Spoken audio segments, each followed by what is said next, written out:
What are we going to do? I don't know. What are we going to do? Ready, set, go. On your marks, get set, go. All right, so here we are. How you doing? Good.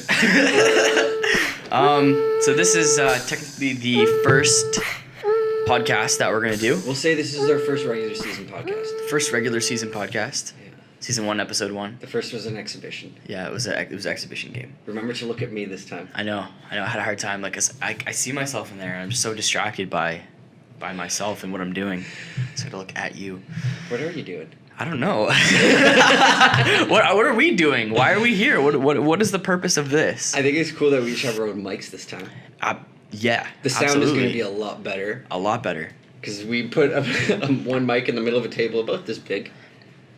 A little smaller, maybe. Yeah.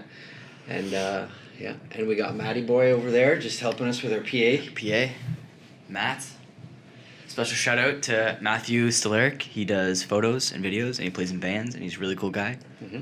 He's an amazing drummer. Follow him on Instagram. I think his Instagram is at I'mMattyBoy69.ca. It is. Speaking of Matty Boy, can you hit me with the water? I'm already getting parched. What are we at? We almost done this? So, yeah. What do you want to talk about? Let's talk about how our week was. Let's Monday to Friday. Let's talk about things that have been on our minds. Maybe what we did, kind of.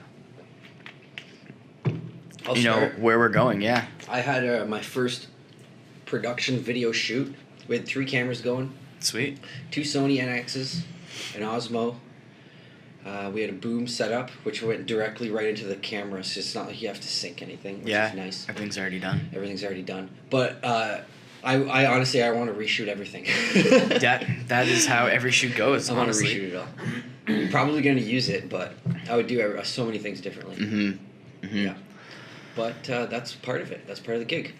It is. Our next multi-cam shoot will be our ghost interview. Mm-hmm. Which is hopefully going to be coming up next week. We just got out of class an hour ago, finished, scripting, wrote video questions of what we're going to ask our interviewers. We're going to get an actual studio. It's going to be professional. It's going to be Let's really, tell really good people a quality. little bit about the ghost thing. Let's do it. Okay. Okay, so let's start back at the beginning. So around, I would say maybe October-ish of 2017. Or was it 16? It was 2016. Wow. Mm-hmm. Okay. So around that time, I wanted to get into the Ottawa jail hostel to basically investigate, just spend the night there just to see if any weird or creepy things happen, and I wanted to make a vlog sort of video out of it. So I posted this big status on my Facebook, and then somebody that I know here shared it with this person who's part of a paranormal investigation team, Taylor, who we know now. So Taylor put me in contact with Dan, who's the leader and founder of Ghost. Mm-hmm. You can find them on Facebook. I believe it is Ghost Canada, I believe. There might be periods between the ghost part. That might even be for Instagram, but we'll link it. Mm-hmm. We'll link it in the bottom of the video. Anyway, so I went and I applied to be on the team because I said, why not? Well, what's it gonna hurt? So, so I met up with Dan, and he gave me the interview. He asked me what my strengths and my skills and all that kind of stuff. Where I talked to him about my video and my experience with exploring haunted places, from my hometown. What were some of those? Well, Partridge Island is the biggest one. Took photos. Yeah. So I actually kind of caught something there. So a quick little backstory. So Partridge Island was a pest house or a fever shack for settlers coming from mostly Europe. So they would come here and they would go to Partridge Island to be tested for any sort of diseases, or the biggest one at the time was typhus fever. A lot of people were dying of it. What's that? It's basically this disease. It's a disease, and it just basically gives you a fever. And this was back in the late 1800s.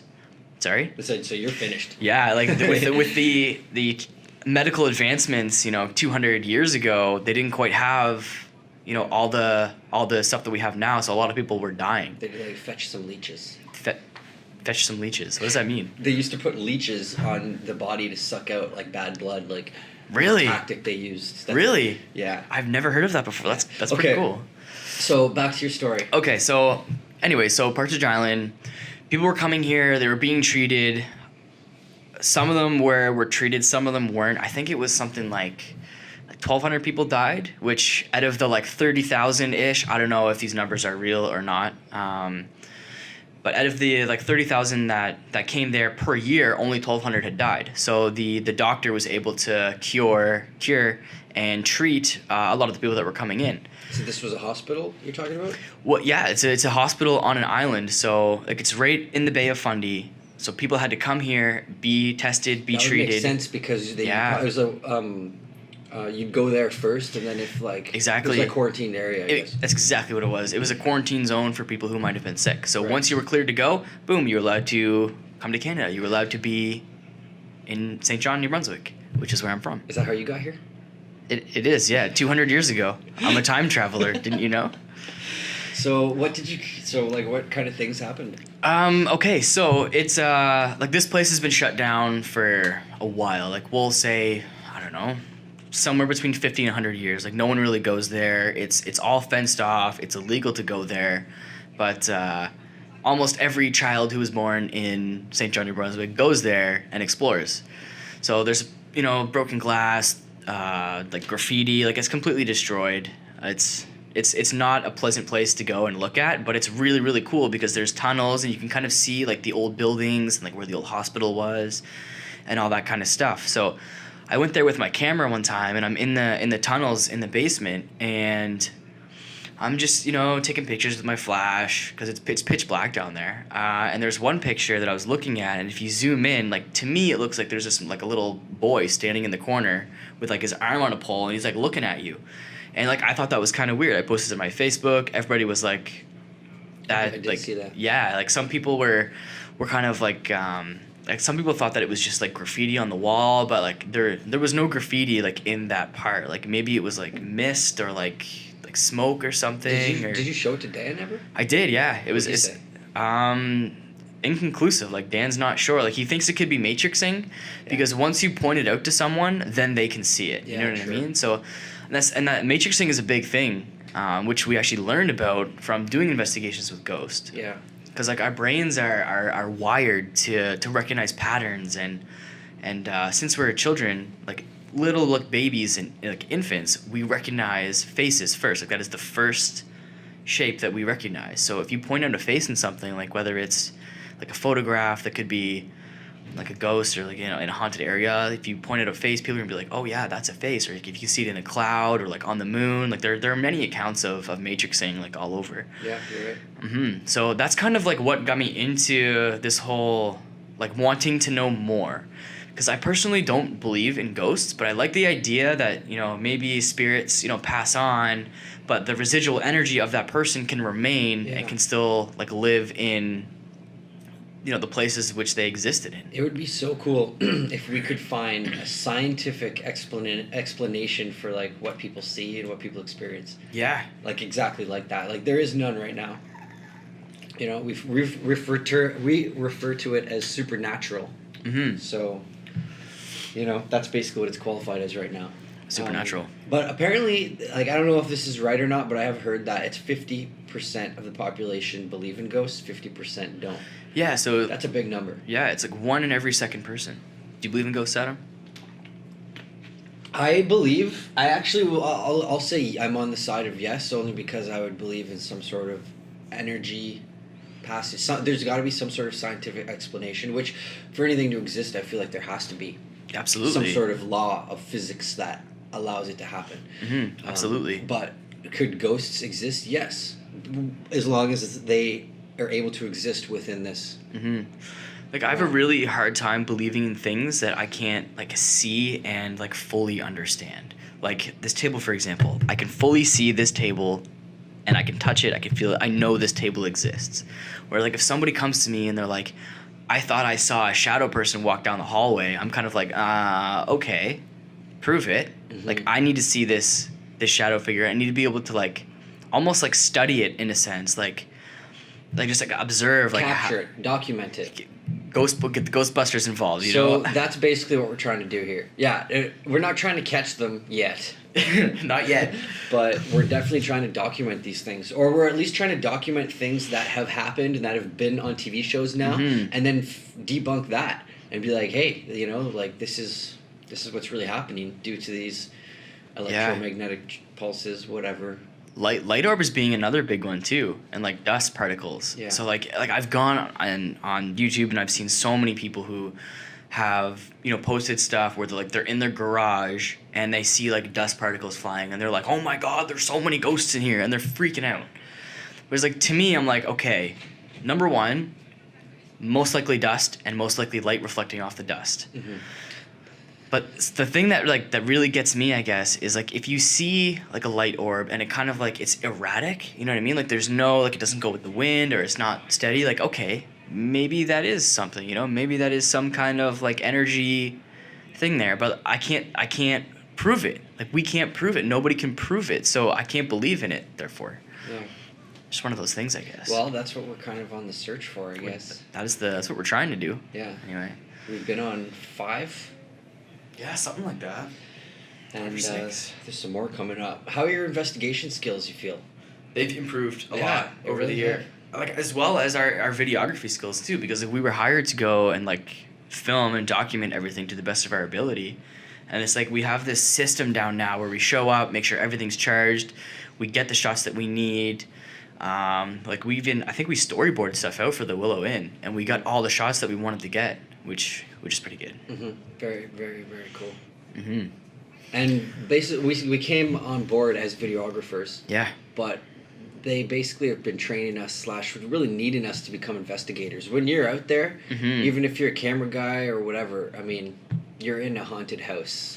Yeah. So you kind of have to learn the tricks of the trade, and you have to be part of it. For example, when you're walking through, you bump your leg on something, you mark it. You say, "Oh, I tag it." Yeah, exactly. Bumped into something. That's what that noise was. Yeah, like your stomach growls. Oh, sorry guys, my stomach just growled. You tag that, so when you're reviewing, you don't think it's actually something else. Yeah. But I've noticed, like, I don't know about you, but like we'll say like 70% of my career with Ghost, I was not asking questions. I didn't want to get involved. I was just a guy behind a camera. But like now that we're going on more and like cooler stuff is happening, I'm asking questions. I'm like trying to get involved. It's pretty fun. It's a lot of fun. Yeah. Sometimes I'll hand the camera to Elliot and stand in front of it for a little while and do some things because go do your thing. We're the videographers because we know how to document things and whatever. But it doesn't mean we can not hand the camera to somebody for a second and participate in a deeper way. Yeah, exactly. Which we should do probably more of. Yeah. Yeah, I like it. Yeah. Anyways, okay, back to the hostel story. Okay, so somebody had put me in touch with Dan. I did the interview. They all agreed that I was going to be a good fit to the team because I didn't really have like a solid videographer for somebody to come out and shoot everything. So they did that, and then I brought you on board to like give me a hand, and we ended up going out and shooting everything. We have so much stuff documented, so much footage, couple hundreds of gigs of footage for each investigation. How many have we done? So we Notman. Yeah, Hostel. Willow? Oh, Fort Wellington. Fort Wellington. The Willow. The Trinity. I feel like we're missing one. That's fine. I did a private investigation, but I feel like we're still missing another one. We did Notman, and then we went straight from the hostel to... Oh, maybe we did. Like, I thought there was one in between the hostel and Wellington. Like, I could have swore there was one. No, I can't think of it. Yeah, maybe there wasn't. That's it, 5. Yeah, maybe it was just the 5. I saw summer or like weekend things though, where we'll go for 2 days, and that seems like its own secondary investigation. Yeah, it's minimal sleep. Yeah. We're staying up past 4 or 5 in the morning sometimes, and if a lot of things go down, you're like thinking about it. Yeah, so you're not sleeping for another few hours after that. Yeah. So like sometimes you get to sleep at like 6, then you're up at like 8 or 9. The last one we did, all groggy. We all ended up staying together, like in the same room on couches and whatnot. Yeah, we was a little freaked out after what we experienced the last time, which unfortunately we can't really talk about yet because it's The episodes are in production. They're in production. Yeah, so we're going to, for every single one of these 5 investigations that we're talking about, we're going to shoot some sort of video, whether it's a 5-minute video or a full, webisode, or even an hour long, Yeah. full-on documentary, whatever the case may be. We're going to do one for each of the investigations. Mm-hmm. Which the jail is coming soon. The jail will be out in a few months, I think. The jail episode. Well, there'll be like the preliminary one, which we're doing for school. Like that should be out in 2 weeks, 2.5 weeks, realistically. But then what else do you want to do with it? Want to do more with it? Don't know. Let's start with that. Let's see what we cover. Let's see what we can fit into 5 to 7 minutes, and then maybe we can dive deeper into the window opening. Which if the viewers, if you guys haven't seen the video, go onto Ghost's Facebook page and watch some of the videos. There's a video of a window opening by itself and then closing by itself later. Yeah. Which we went back to investigate, but we're not going to tell you about that because you're going to have to wait for the episode. Yeah. Yeah, definitely some really cool things. And just if you hear anything, we're actually shooting this in a boardroom at the college right now. Yeah. As we speak. Yeah, just finished class at 3. We got into this boardroom at 3. Took us, 30 minutes, an hour, an hour to like eat, set up, get ready, and here we are. Yep. So, what else? Tell me more about just life stuff. Let's go off of Ghost and media for a bit. Life stuff. How's your diet been? Diet? Yeah. Man, it's hilarious. Literally every week I'm like, okay, I'm going to start eating better. I'm going to try and cut sugar out, fats out, like all that kind of stuff. And then I'm good until about lunch. So like I'll have like a nice breakfast, and then I'll start eating like, crappier food, like with like, cheese and kind of like crackers. Yeah, I don't really like or like pizza. And then it's like, well, I've already messed up, so I might as well just keep eating terribly. And this is like a process that I go through every day where I wake up and I'm like, okay, I want to eat better. I'm going to try to eat better, but for some reason I just I don't feel full. Like if I eat really healthy food, I don't feel completely satisfied. It was like that week that I went vegan. How was that? Yeah. Terrible. Like, as somebody who eats 3 big meals a day, terrible. So you didn't feel like you were getting everything? Like, did you still feel hungry? Yeah. Was it hard to eat like that many vegetables to really satisfy? Yeah. Well, near the end, I found that beans were the most satisfying thing, because I could eat a pot of beans and I would still be hungry, but if I ate a pot of vegetables, steamed vegetables, I would 100% still be hungry. Yeah. I could totally eat 4 or 5 of those, but I'm not gonna. Yeah, I really would like to cut down on meats, and really there's more of the factory farming stuff. Just once you watch it, it's just so hard to, I don't know, to keep going. Yeah, but it's also super hard to stop too. So we're just in a conflict. But hunting helps, wild game, harvesting your own meat. Because something that you can do. We both have people in our family that are hunters. Yeah, I love wild game meat. Deer, moose. That's really all that I've tried. I know somebody that went to a wild game dinner. Wow. She said she tried 10 different things. Wow. Animals. They used to be things. Yep. Yeah, because my brother is he works, sleeps, and hunts. That's it. That's all he does. This dude is obsessed with hunting. He's got so many guns, which he takes me out to shoot off every now and then just because it's exhilarating. Because I personally, I could never kill anything, but he has this thing where he'll go and hunt, and if he gets something, he eats the entire thing. He doesn't waste it. He won't leave it there. It's not I don't want to say sport. It's not the fun. It's the whole thing where you respect the animal, you respect its life, you go, you take it, and then you consume. Oh yeah, it's a full-on experience.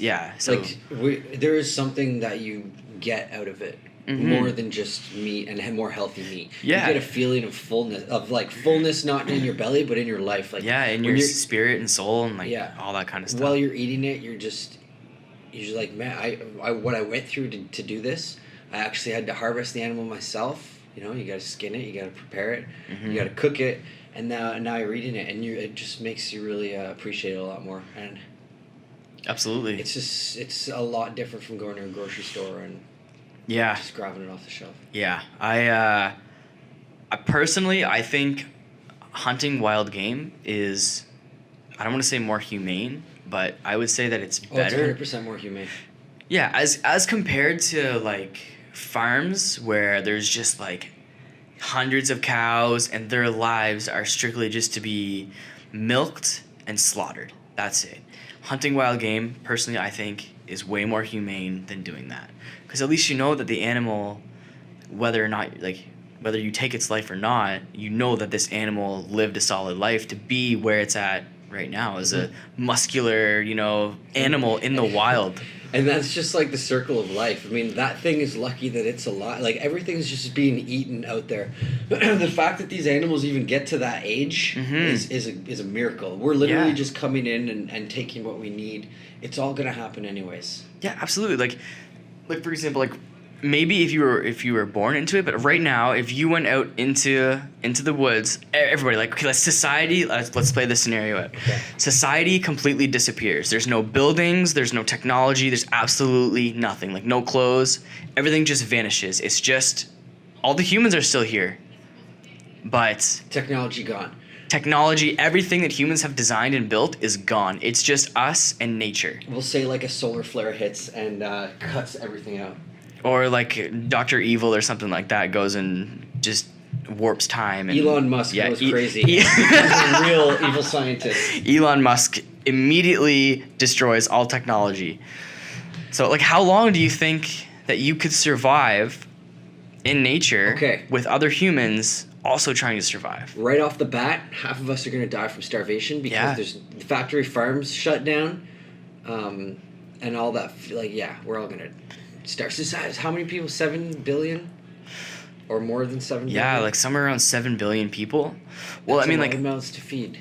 Yeah, and it's a lot of mouths to keep safe from nature. Because you got to think of, like, how are we going to survive in Canada here in minus 30 weather during the winter? I think half go from starvation. Yep. From whatever that, the other half go from getting murdered somehow or killed for their food. Or disease or.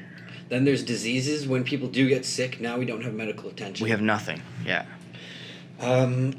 We have people who know things a little bit, and people who know nothing at all, and those people are going to have to rely on those other people. Mm-hmm. It would be chaos, honestly. Yeah. It would be chaos. I don't. What would you do? What would you do in that situation? What would I do? I mean, like anything else, like anybody else, I think you would just try to guard what you got. To have what you have. Don't go outside. Stay in your house. There's no houses. Okay, stay in your cave or stay in your tree. Yeah. Like, basically that's what they did. They would form clans. Like, you have to have clans. You have protection. Mm-hmm. You protect your protection in numbers. So you'd have to partner with people and create societies, little mini societies where people do different things, and then there's going to be a problem. There's going to be a lazy person who's not pulling their weight, and everyone's going to vote. And vote them off the island. Vote them off the island. Then they're going to get voted off the island, and they're going to want revenge. They're going to come back and mess a bunch of shit up, and it's going to be a disaster. Yeah. Or then there's the other side. Maybe we have no faith in humanity, and what if everybody just goes, okay, well, let's sit down and figure this out, guys. That's what we do. Honestly, that is what humans would do. I think that's what we would do. I think the whole crazy, sporadic apocalypse thing is. I think it's almost more of a fantasy than a reality. I think we're pretty.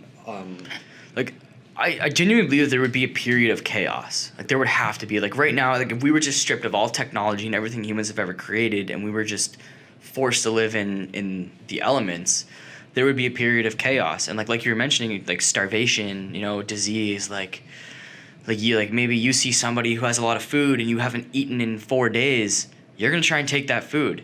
I'm gonna try and take that food. You get desperate. Exactly, like when you're desperate, you don't think rationally. Absolutely. You got put people with babies trying to feed their babies. Oh my God. They're gonna come and do something that they're not thinking clearly about. Yeah, like personally, if I was a father and I had a young child and with a wife, I would do anything in my power to provide for them. Mm-hmm.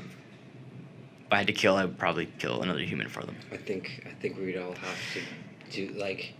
Do it. It's the circumstances. Yeah, like, man, maybe I've just seen way too many movies. Like, maybe it wouldn't be like as intense as that.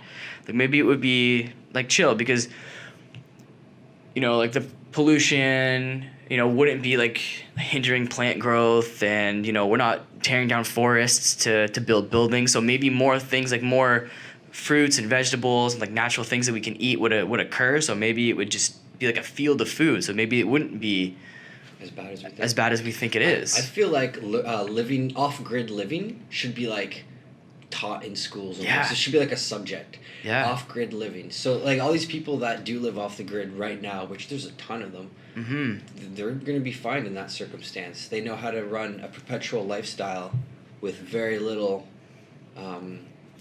consuming very little. You know, producing everything that they need.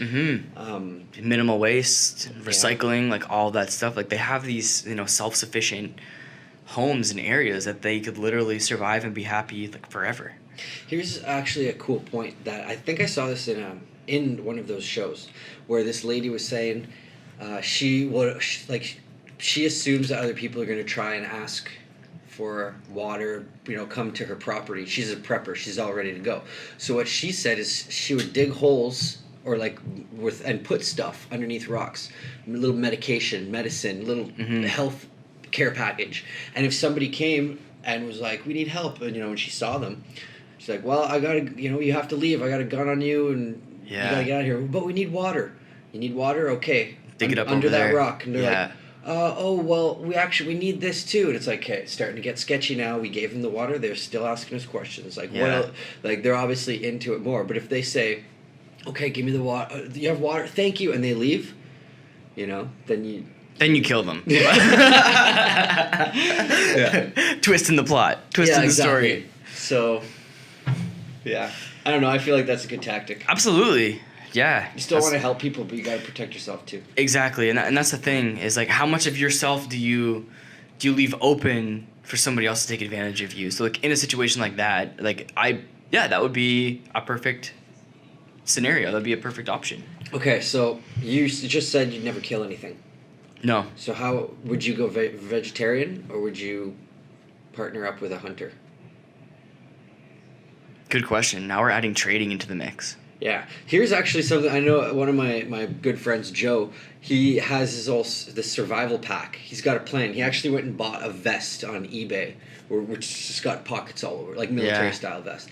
He was telling me he wanted to buy 4 of them and set each one up with something different. We had one that was a builder, one was a medic, one was a hunter, and the other one I think was the protector security guard. So he would he would be the biggest guy. Yeah. And if we came into conflict with something, you send him in, and he's got a baton or a machete. You know. And grenades. with those 4 alpha males, you know, you can pretty much do anything.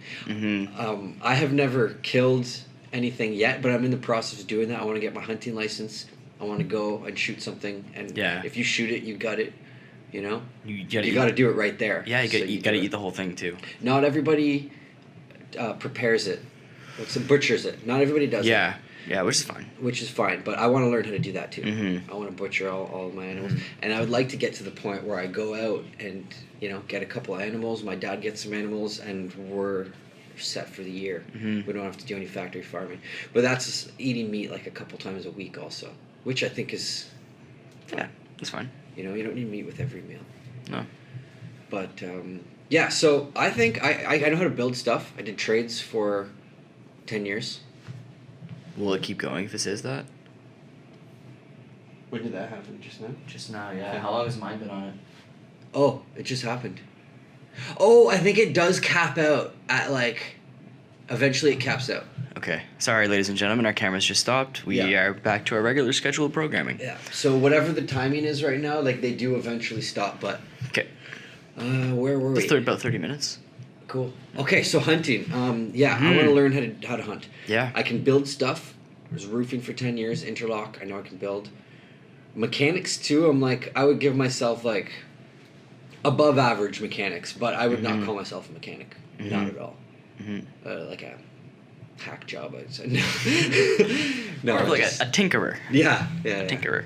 I can make stuff work for a little bit, but Yeah, but it's not perfect. It's like a Yeah. Band-Aid kind of thing. But anyways, yeah. I'd be screwed, honestly. I have spent, like the first little bit, like of my life, like the first half of my life, I was constantly outside in the woods, building stuff, building tree houses. Like I'd go fishing and camping with my family, and like I learned like all of that stuff. The last half of my life was dedicated to technology and video games and cameras and learning computers and all that kind of stuff. So I maybe it would come back. Maybe in a situation like that, everything would come back after a few tries. I'm sure I'd be able to build myself a nice little cabin or like a nice little house again. I'm sure I learned how to fish. I don't want to kill anything though. That's my problem. Like Not even a fish. no, I can't. Oh, I did you've never once. even killed a fish. Once, and I told myself I would. I was probably 12. My dad was teaching my brother and I how to fish, how to kill it, how to gut it, how to cook it. Ooh. I did all of that, but I'll never. It's just I don't know, man. Like when you gotta kill the fish, you gotta take it and you gotta snap its neck. Just chop its head off real fast. That's it. Yeah, that's another way to do it. But I don't know, man. Something in me was just it would not like I can't do it. Like it's not for me. What about a lobster? Would you cook a lobster? A live lobster? See, that's a completely different thing because I've done that, dozens of times, no problem. Yeah, it's different, I guess, when it's seafood. It's basically a bug. Yeah. You know that? Like a lobster's like a big bug. Ocean bug. Ocean bug. The ocean bug. They say too, instead of just throwing it into hot water, because that is inhumane, kind of. I'm sure. Absolutely. Could you imagine being thrown into boiling water?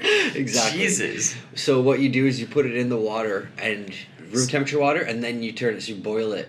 Yeah. With the water, and apparently it doesn't notice at that point. It's called the frog. Yeah, I know The exactly frog what you're technique. talking about. Yeah, because like if you put a frog in normal water, it's not gonna feel it. But if you throw a frog in hot It'll boiling jump water, out. it's gonna jump out. But if you gradually turn it up, the frog will Will stay in it and eventually boil. and eventually just boil and you know, die. frog leg soup. Yeah.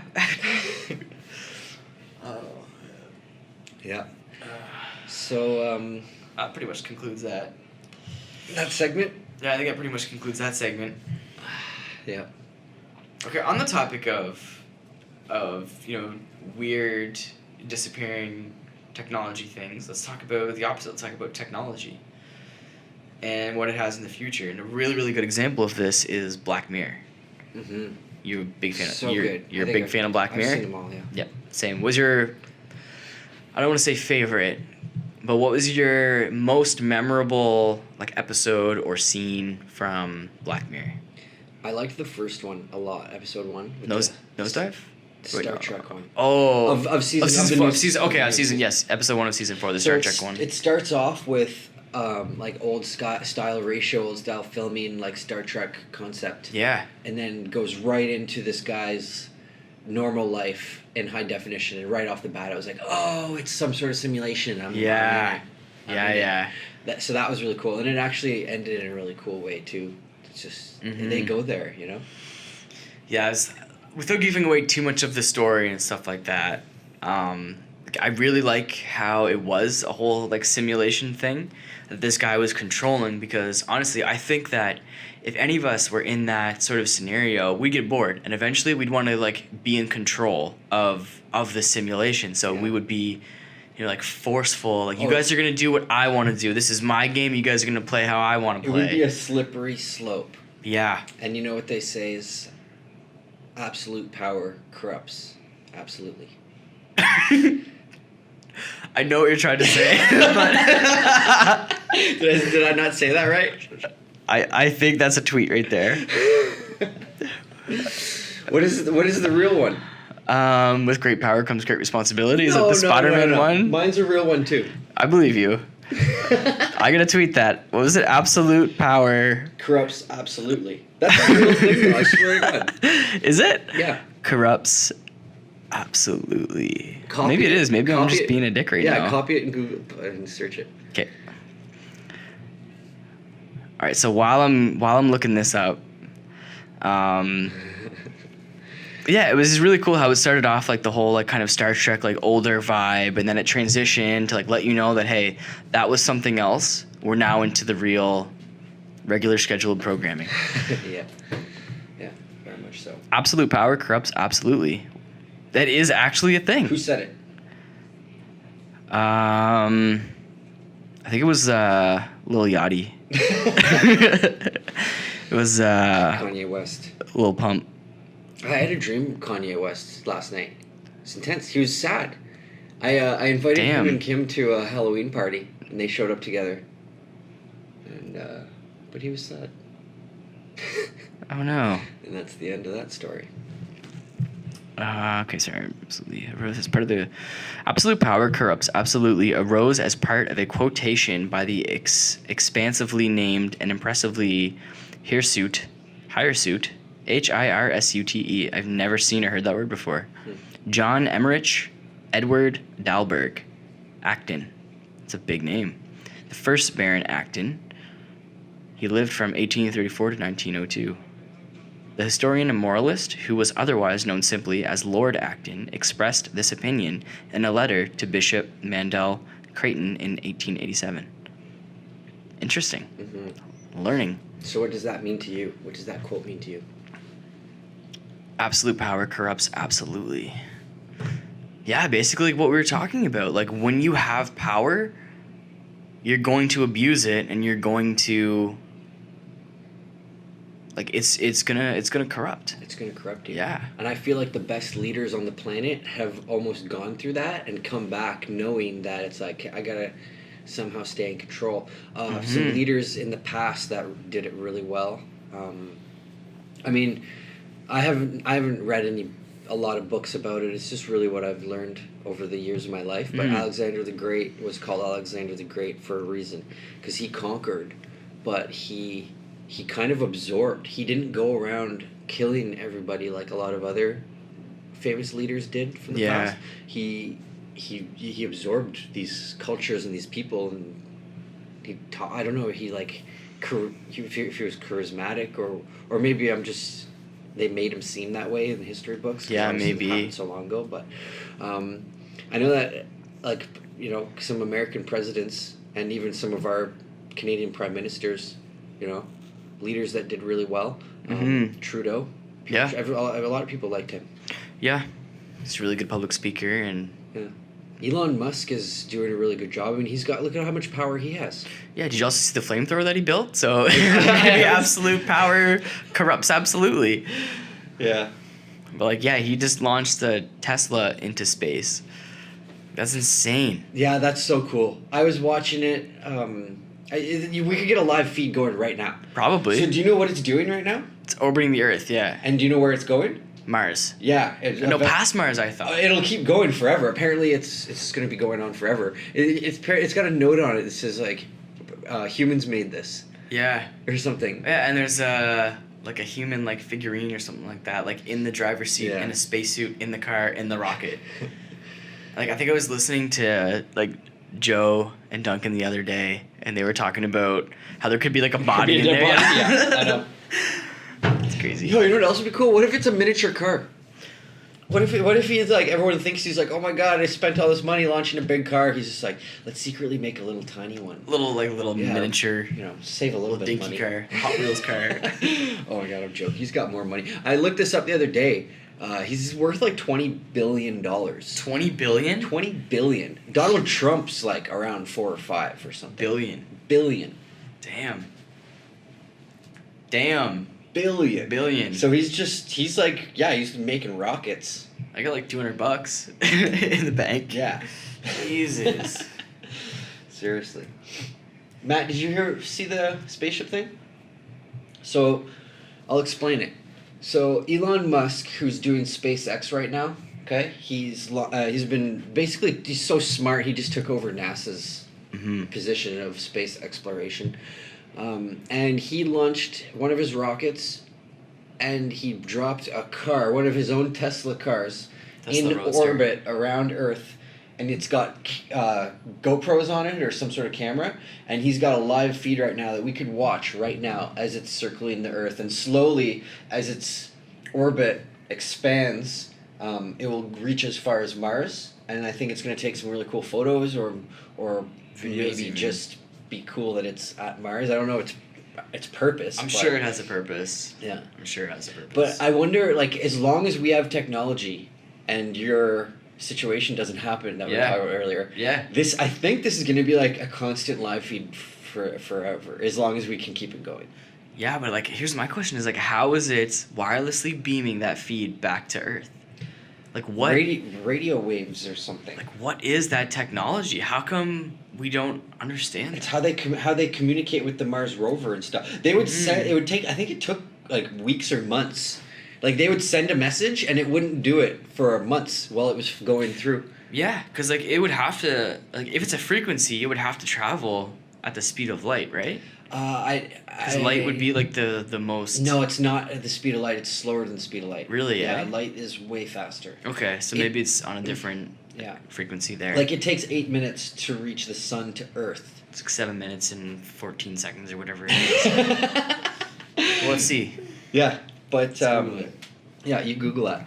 So and I'm pretty sure that the distance between the sun and the Earth is a lot bigger than the distance between the Earth and Mars. So, yeah, because they would have to wait double the amount of time. They would have to wait for 8 minutes and 20 seconds. 8 minutes and 20 seconds. 8 minutes and 20 seconds. Yeah, so that's pretty cool. Mm-hmm. So yeah, so when they sent this this direction, or task up to the Mars rover, can you look that up too? Actually, sure. How long it would take for the Mars rover to receive transmission? Because then it would make its movement, but then it would also take another month and a half or whatever to get back to them. So they were working like every single thing they were doing was taking like a 3-month cycle or something. How long did it take for the Mars rover to receive transmissions from Earth? To receive transmissions. This is why we need this in the computer. Yeah. Next time we're definitely gonna do that. Also, I noticed we're looking. 20 hours. Oh, okay. Yeah. Okay, so it's not that much. It's a lot faster than I thought. Well, so it's 250 megabytes would take 20 hours. Megabytes. So how are they transferring this data? It's radio waves, I believe. But how do you get the data of something physical to go in the air? Like, man, I need to go research this. Yeah, I need to go research this. Our brain waves are conducted like little waves, just like the data's in there is flying through the universe right now that we thought of when we were kids. That Abraham Lincoln thought of when he was in president. Then how come they're flying? It's all flying through space forever. Okay, so this brings me to the next thing. Okay, so if our brains emit those same kind of radio waves, how do we receive them? Like, can you and I sit here and have a conversation? We kind of with do. Just our minds. Some people are sensitive and they're like, "Oh, this guy's giving me weird vibes." It's like, yeah, probably because he's staring at you, undressing you with his eyes, as he's sharpening a knife. And I don't know, man. It's maybe we could one day. Maybe we will be able to read minds with a device. You put a device down and just think it, and it'll speak for you. That's the thing. Is like. You gotta connect though. What's your Wi-Fi password? What if you don't even need a device? Because it seems like to me, like, what if we were born? What if humans have this capability? We haven't, explored it. Like instead we took the lazy way out, which is creating technology to do it for us. You know what I mean? So like, what if we already possess this ability, but no one's actually figured it out yet, or no one's actually paid attention to it? There's a lot of speculation that we did. And that we used to have way more senses than we have now. Yeah. And as we're building these tools to help us through our life, we're losing the ability. Apparently our feet are shaped differently now. Like if you're having foot problems, they say don't walk around with shoes as much. Like try to walk around your house with bare feet all the time. Strengthen those muscles. Mm-hmm. So if you stop, like you go into space, your muscles are atrophying. Astronauts come back and put a watch on, and they can't lift their arm anymore. Yeah, because they used to know gravity. Basically, if you don't use it, you lose it. I don't know why that was funny. It's true though. It's true though. If you don't use it, you lose it. So there you go. Anyway, so we used to have apparently we used to have connections to our electromagnetic. This is like a real thing, a speculation that we used to be able to know where we were, what direction we were going. A lot of people already do have this. To be honest, I don't. I'm terrible with directions. But some people, without looking at the sun, they just know where they are. Yeah. Is that actually a real thing? Can people do that? I don't know. Maybe. We'll have to look it up. Answers on the next podcast. Yeah, because here's like the pyramids apparently are on electromagnetic field, perfectly lined up. Stonehenge. Mm-hmm. All of these huge things are on electromagnetic fields. How it did it again, or that one did. How Card full. Brutal. Oh. We're just about to wrap up anyway, so okay. there's 11 seconds left on the timer. Okay. Anyways, okay, so let's get through this real quick. Okay. Well, we're missing a camera. Should we just put do you have another card in there? How big is the card that's in there? 16. Oh, that makes shoot! sense. I wish I had known that. Only Yeah. 4 on here, but that's okay. Because we're gonna be out of here in this room in 14 Shut minutes. it up. Yeah. Was it and it was completely empty when we started? Oh, so how much was left on it? A lot. Okay. Okay. Excellent. I should have put mine in there anyways. Oh no, mine's in there. Either way. Okay, cool. We're good. I would have one. We could have popped them. So yeah, so what were we talking about? Talking about the pyramids and Stonehenge and how Yeah. they're on this electromagnetic. So that's Yeah. apparently there used to be more than just that too, though. Like we could pick up on emotions, you know. Mm-hmm. Who Well, I mean, knows? like, we still can, you know what I mean? Like, we get into a car, go into a room with our Right. girlfriends, and you're like, okay, what are you pissed about today? Yeah, you're right. So You know what I mean? So, maybe like, those just went deeper. We had more Yeah. control and more sensitivity. Like people, we still can totally pick it up. I can pick up, like, if you're in, like, a salty mood or, you know, if you're not, you know, feeling, like, really good, like, you can pick up on that Mhm. just by being, like, around that person. Yeah, for sure. Someone walks in the room, you're like, wow, who's shitting your cornflakes? Yeah. Who pissed in your oatmeal? All right, well, let's wrap this up. Yeah, one more thing about the pyramids. I watched this video the other day, and it was this guy talking about, you know, the pyramids and all this crazy stuff, and it's like one of the things points to, like, true north, and it's like how did the Egyptians know what true north was? Right. You know, 8,000 or 10,000 years ago, or however long it was.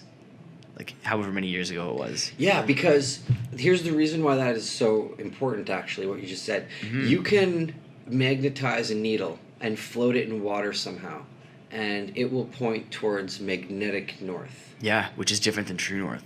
Right. So how do you know where true north is? That's what I'm saying. And then... Dun, dun. Dude, and here, get this. Like, before the world was even, like, explored, the pyramids are built. If you take, like, the width of the pyramids and you divide them or multiply them by a certain size, it's the exact circumference of the equator Right. of the Earth. I do remember hearing that somewhere. I don't even know Yeah. if I fully believe that. And, like, anyways, if... Like, I can't remember the name of the video. Like, I'll try and find it and link it in the bottom. But, like, there was a bunch of other these, like, crazy statistics of, like, how did the Egyptians know this 10,000 years ago? How did they build the pyramids according to the Earth and according to the planets, which they couldn't even see with the naked eye? You know what I mean? Like, that's why- how? Aliens. Yeah, that's it. That's aliens. Aliens. A UFO comes down, you know? Yeah. I think they're just way smarter than we are, and even though we think we're smarter, our technology is smarter. People are smart because they have a computer and a calculator at their disposal. Yeah. But these people were just plain old smart. Or maybe we're just as smart now. We're just busy and lazy with technology and things that, you know, people have put into our hands, you know? Amen. So on that point, I think we should all get out a little more. Yeah. let's On learn that how to note. be a little bit more eco-friendly so that we don't have to have some crazy catastrophe happen before. Yeah. You know, but That's true though. Let's try and let's eat better. Let's let's investigate ghosts more. Let's Yeah. connect with nature and the earth and just take everything that we have for granted. Let's just keep doing what we're doing because, you know. Absolutely. Like on a serious level, let's try and, you know, respect other people and the earth and, you know, the gift of life which we have been granted. So what are you going to try to do better over the week? And we'll talk about it next week. What am I gonna try and do better? Yeah. I'm going to... Long division.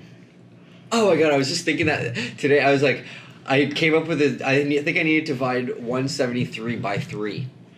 And I was thinking about it. I was like, ah, man. Oh yeah. Okay. All right, we're wrapping it up. So we'll continue this conversation next week. Yeah, next week. Okay. Ciao.